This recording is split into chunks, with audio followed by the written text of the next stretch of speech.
ডিম বেগুনের এই পাতলা ঝোলের তরকারিটা কিন্তু অসম্ভব মজা। আর বর্ষাকালে যেন এর স্বাদ আরও দ্বিগুণ বেড়ে যায়। বাইরে ঝুম বৃষ্টি আর ঘরে গরম গরম ভাতের সঙ্গে এক বাটি ডিম বেগুনের ঝোলের এই তরকারি আর কি লাগে।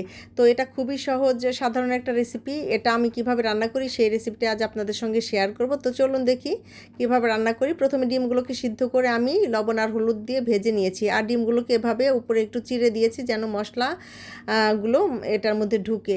এরপর কড়াইয়ে তেল গরম করে সেখানে দিয়ে দেব অল্প করে পেঁয়াজ কুচি। এটা যেহেতু পাতলা ঝোলের তরকারি হবে সেজন্য এখানে কিন্তু পেঁয়াজ বাটা বা অতিরিক্ত পেঁয়াজ ব্যবহার করা যাবে না। পেঁয়াজগুলো ভেজে নিয়ে দিয়ে দিব সেখানে অল্প করে আদা রসুন বাটা। এগুলোকে একটু নেড়ে চেড়ে কষিয়ে নিব যেন কাঁচা গন্ধটা চলে যায়। এরপর সেখানে একটু পানি দিয়ে দিব। আর তারপর দিয়ে দিব সেখানে লবণ, হলুদ, মরিচ, ধনে, জিরা গুঁড়া এগুলো দিয়ে ভালো মতো কষিয়ে নিব। আর যখন ফুটে উঠবে তখন সেখানে দিয়ে দেবো আগে থেকে কেটে বেছে ধুয়ে রাখা বেগুন। আমি বেগুনগুলো এভাবে টুকরো করে নিয়েছি। দিয়ে দিলাম তেজপাতা। এগুলোকে ভালো মতো নেড়েচেড়ে মিশিয়ে নিব। তারপর ঢাকনা দিয়ে ঢেকে হাই হিটে 5 মিনিটের মতো রান্না করব। ঢাকনা খুলে নেড়েচেড়ে দিব। এই সময় কিন্তু বেগুনটা হাফ সিদ্ধ প্রায় হয়ে আসবে। বেগুন যেহেতু খুব সফট সবজি, সিদ্ধ হতে তো টাইম লাগবে না। তো এরপর দিয়ে দেব বেশি করে ঝোলের জন্য পানি একটু বেশিই দেবো যেহেতু এটা পাতলা ঝোল হবে। তারপর ঝোলটা ফুটে উঠলে দিয়ে দেবো সেখানে ভেজে রাখা ডিমগুলো দিয়ে নেড়ে চেড়ে ভালো মতো মিশিয়ে দিব।